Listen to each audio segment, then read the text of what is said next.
अगर कोई मंत्री आपकी समस्या पर कहे घंटा, अगर कोई मंत्री आपके पूछने पर कहे फालतू, तो सवाल यह नहीं कि उसने क्या कहा, सवाल यह है कि आपकी पीड़ा क्या है। जब पानी गंदा हो, जब बच्चे बीमार हो, जब बुजुर्ग अस्पतालों के चक्कर काट रहे हो और गंदे पानी की वजह से गरीबों की जान जा रही हो, तो तब जनता अगर सवाल पूछे तो क्या जवाब घंटा होना चाहिए। आज हम बात करेंगे इंदौर के पानी की सच्चाई, सत्ता की भाषा और लोकतंत्र की असली परिभाषा।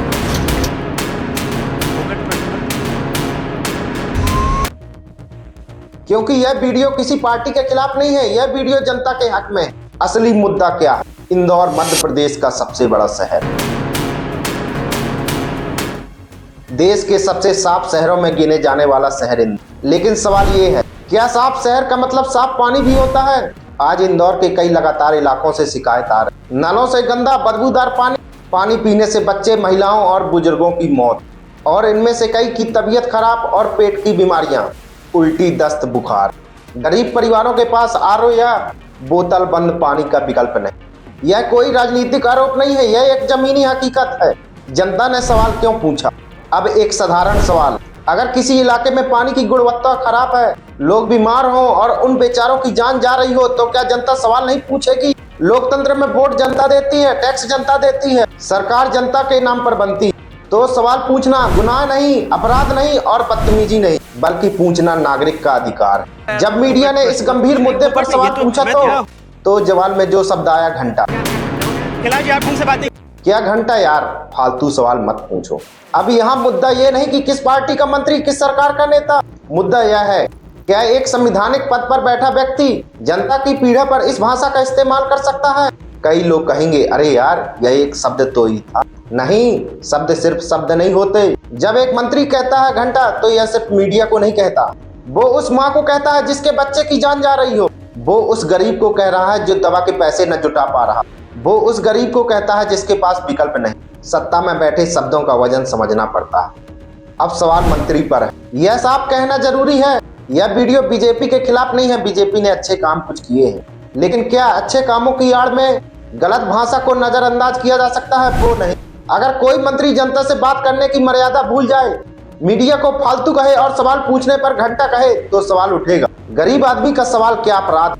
आज सबसे बड़ा सवाल, क्या गरीब और लाचार इंसान मंत्री से समस्या नहीं बता सकता? अगर नहीं तो फिर चुनाव क्यों, वोट क्यों, जनप्रतिनिधि क्यों?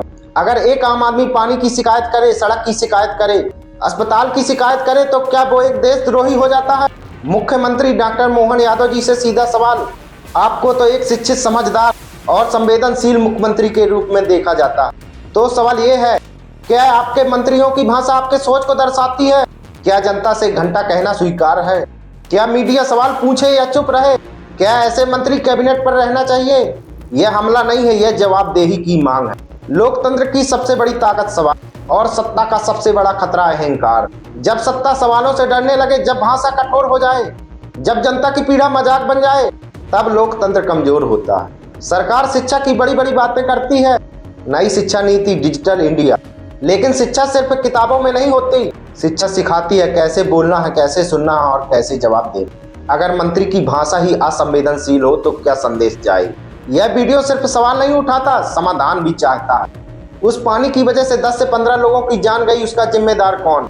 पानी की गुणवत्ता की जांच की जाए, प्रभावित इलाकों में तुरंत जल व्यवस्था कराई जाए, जिम्मेदार अधिकारियों पर कार्रवाई हो, मंत्रियों के लिए सार्वजनिक आचार संहिता हो। यह सवाल बीजेपी बनाम कांग्रेस का नहीं है, यह सवाल यह मंत्री जी से, यह सवाल सत्ता बनाम संवेदनशीलता का। मंत्री कुर्सी पर बैठते हैं जनता के लिए, जनता मंत्री के लिए नहीं। अगर सवाल पूछना अपराध बन गया तो लोकतंत्र सिर्फ नाम रह जाएगा। अब फैसला सरकार को करना, जनता के साथ खड़ा होना है या गलत भाषा के साथ या मंत्री जी के साथ।